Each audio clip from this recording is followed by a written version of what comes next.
வணக்கம். போதி படித்தலும் பகிர்தலும் என்ற யூடியூப் சேனலில் இன்று நாம் பார்க்க இருக்கும் புத்தகம் கதை கருவூலம் என்ற சமண கதைகளை அடிப்படையாக கொண்ட இந்த புத்தகம் மிக முக்கியமான புத்தகம். இந்த புத்தகத்தை சமஸ்கிருதத்திலிருந்து ஆங்கிலத்தில் மொழிபெயர்த்தவர் திரு CH தஹானி என்பவர். இவர் பல புத்தகங்களை சமஸ்கிருதத்திலிருந்து ஆங்கிலத்தில் மொழிபெயர்த்திருக்கிறார். முக்கியமாக கதாசரித சாகரம் போன்ற மிக முக்கியமான பௌத்த கதைகளையும் சமண அறநெறி கருத்தில் உள்ள புத்தகங்களையும் மொழிபெயர்த்திருக்கிறார்.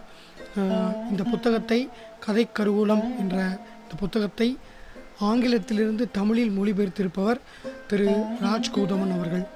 ராஜ்கௌதமன் அவர்கள் தமிழில் மிக முக்கியமான ஆய்வு கட்டுரைகளை எழுதியவர்.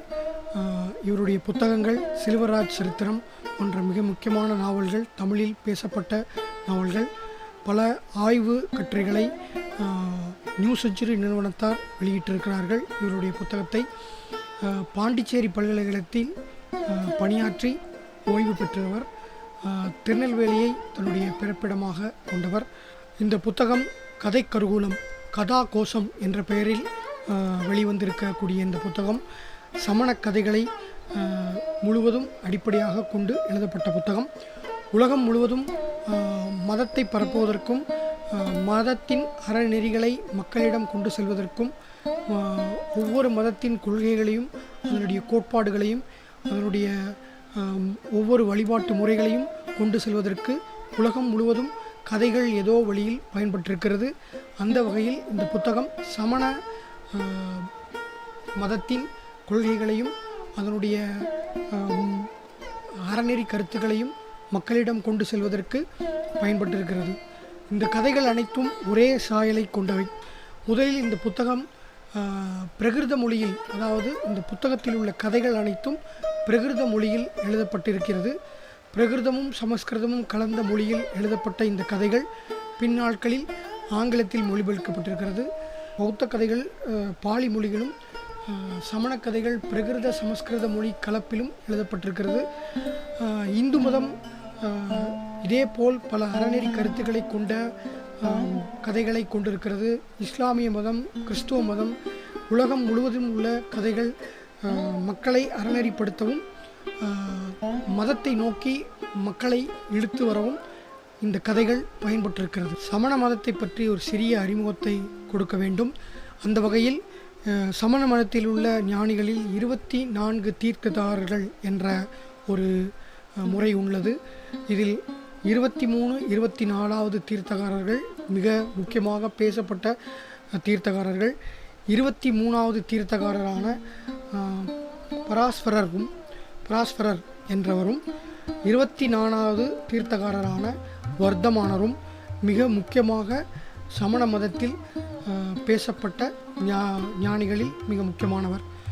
ஏனென்றால் இவர்கள் பராஸ்பரருடைய தொடர்ச்சி தான் வர்த்தமானர் என்று கூட சொல்லலாம். பராஸ்பரர் வளர்த்தெடுத்த சமண மதத்தின் கொள்கைகளையும் அதனுடைய கோட்பாடுகளையும் வர்த்தமானர் தன்னுடைய மத பரப்புதல் மூலமாகவும் கொண்டு சென்றார் என்றும் கூட சொல்லலாம். அந்த வகையில் 24வது தீர்த்தகாரரான வர்த்தமான மகாவீரர் மிக குறிப்பிடத்தக்கவர். பராஸ்பரருக்கு அடுத்தபடியாக இவர் பேசப்படக்கூடிய மிக முக்கியமான சமண துறவி என்று கூட சொல்லலாம்.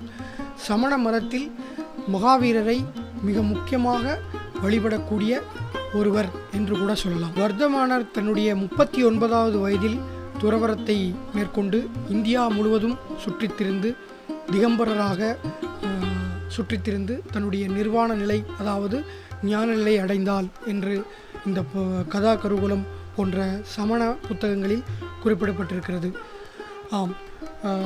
வர்த்தமானர் மிக முக்கியமானவர். அதேபோல் ஆரம்ப கட்டத்தில் ஐஜன மதங்களில் உள்ள கதைகள் அனைத்தும் ஏதோ வகையில் முற்பிறவி மற்றும் பின்னால் வரக்கூடிய பிறவிகளை பற்றி குறிப்பிடப்படக்கூடிய கதைகளாக இந்த கதைகள் அனைத்தும் அமைந்துள்ளது. அதாவது நாம் செய்யக்கூடிய பாவங்களையும் புண்ணியங்களையும் வைத்து நம்முடைய பிறப்பு தீர்மானிக்கப்படுகிறது என்பது இந்த புத்தகத்தினுடைய கதைகளுடைய சாரமாக இருக்கிறது. இந்த கதைகள் அனைத்தும் ஒரே சாரத்தில் எழுதப்பட்டிருக்கிறது. ஆம், நைஜன மதத்தின் முன்பின் பிறப்பு பற்றிய நம்பிக்கைகள் மற்றும் இந்தியாவில் பேசப்பட்ட நாட்டார் மரபு சார்ந்த கதைகளையும் மேலும் புராண மத சம்பந்தமான கதைகளையும் அடிப்படையாக கொண்டு இதில் உள்ள அனைத்தையும் பயன்படுத்தி இந்த சமண கதைகள் எழுதப்பட்டிருக்கிறது. மிக முக்கியமாக சமண கதைகள் அனைத்துமே இந்த வகையில்தான் எழுதப்பட்டிருக்கிறது. நாட்டார் கதைகளை, நாட்டார் தெய்வங்களை மற்றும் இந்தியாவில் உள்ள புராண இதிகாசங்களை அடிப்படையாக கொண்டு அதில் உள்ள கேரக்டர், அதாவது அதில் உள்ள மனிதர்களை சமண மதத்தில் உள் கொண்டு வந்து அதனுடைய கொள்கைகளையும் அதனுடைய அனைத்து வகைகளையும் சமண மதத்திற்காக பயன்படுத்தியிருக்கிறார்கள் என்றும் கூட சொல்லலாம். இது எல்லா மதத்திலும் இருக்கிறது. இந்து மதத்திலிருந்து சில நற்பண்புகளையும் சில கதைகளையும் சமண கதைகளுக்குள்ளும் இந்த கருவூலத்திற்குள் கொண்டு வந்திருக்கிறார்கள். அதேபோல் நாட்டுப்புற தெய்வங்கள் என்று சொல்லப்படக்கூடிய இந்தியா முழுவதும் பரவி இருக்கக்கூடிய நாட்டுப்புற கதைகள், அதில் உள்ள புராண கதைகளையும் இந்த சமண கதைகளுக்குள் கொண்டு வந்திருக்கிறார்கள். இந்த கதைகளை இந்த சமண கதைகளை படிக்கும் பொழுதே அதை நீங்கள் உணர முடியும். சமண மதத்தை பற்றி மேலும் குறிப்பிட வேண்டும் என்றால், மகாவீரர், அதாவது வர்த்தமான மகாவீரரின் 24வது தீர்த்தகாரர் என்று அறியப்படக்கூடிய வர்த்தமான மகாவீரரின் இறப்புக்கு பிறகு பல நூற்றாண்டுக்கு பிறகு சமண மதம் 2 பிரிவுகளாக பிரிக்கப்பட்டிருக்கிறது. எப்படி பௌத்த மதம் பிரிக்கப்பட்டதோ அதே போல் ஸ்வேதாம்பரர், திகம்பரர் என்ற 2 பிரிவுகளாக பிரிக்கப்படுகிறது. ஸ்வேதாம்பரர்கள் ஒரு வகையான கொள்கைகளையும் திகம்பரர்கள் ஒரு வகையான சமண கொள்கைகளையும் பெற்றிருக்கிறார்கள். இதில் மிக முக்கியமாக திகம்பரர்கள் பெண்களை துறவரத்தில், அதாவது நிர்வாண நிலை அடைவதற்கு, பரிநிர்வாண நிலை அடைவதற்கு அவர்களுக்கு சாத்திய கூறு இல்லை என்பதை இதில் குறிப்பிட வேண்டும். திகம்பரர்கள் அந்த கொள்கைகளை மிக முக்கியமாக அதில் பயன்படுத்தியிருக்கிறார்கள். பெண்களுக்கு சமண மதத்தில் இடமில்லை என்பதை குறிப்பிட்டிருக்கிறார்கள். ஆனால் ஸ்வேதாம்பரர்கள் பெண்களும் சமண மதத்தில் துறவு மேற்கொள்ள முடியும், அவர்களுக்கும் நிர்வாண நிலை, பரிநிர்வாண நிலை அடைவதற்கு நைஜன மதத்தில் இடம் உண்டு என்பதை ஸ்வேதாம்பரர்கள் எடுத்துக்கொண்டிருக்கிறார்கள். இதுபோல் ஒரே சமண மதத்திற்குள் இத்தனை வேறுபாடுகள். பெண்களை அடிப்படையாக கொண்டு இந்த சில கதைகள் இந்த புத்தகத்தில், இந்த கதை கருவூலத்தில் வருகிறது. சமண துறவிகள் பெண்களாக இருந்து அவர்கள் மேற்கொள்ளக்கூடிய மிகச்சிறந்த கொள்கைகளும் அவர்கள் பயன்படுத்தக்கூடிய அறநெறி கருத்துக்களும் இதில் கூறப்பட்டுள்ளது. அந்த வகையில் பெண்களை சமண மதத்தில் ஸ்வேதாம்பரர்கள் ஏற்றுக்கொண்டிருக்கிறார்கள் என்பதை குறிப்பிட வேண்டும். மேலும் சமண கதைகள் அனைத்தும் ஏதோ வகையில் அறநெறி கருத்துக்களை அடிப்படையாக கொண்டுள்ளது. தமிழில் சமண மதத்தினுடைய தாக்கம் எந்த வகையில் இருக்கிறது, சமணத்தில் தமிழ் அறநெறி கருத்துக்களுடைய தாக்கம் எந்த வகையில் இருக்கிறது என்பதை பார்த்தால், சிலப்பதிகாரம், மணிமேகலை, திருக்குறள் போன்ற மிக முக்கியமான அறநெறி கருத்துக்களை எடுத்துக்கூறிய பல காவிய மரபுகளையும் பாடல்களையும் பார்த்தால் அதில் சமண கருத்துக்கள் வேரூன்றி இருக்கிறது.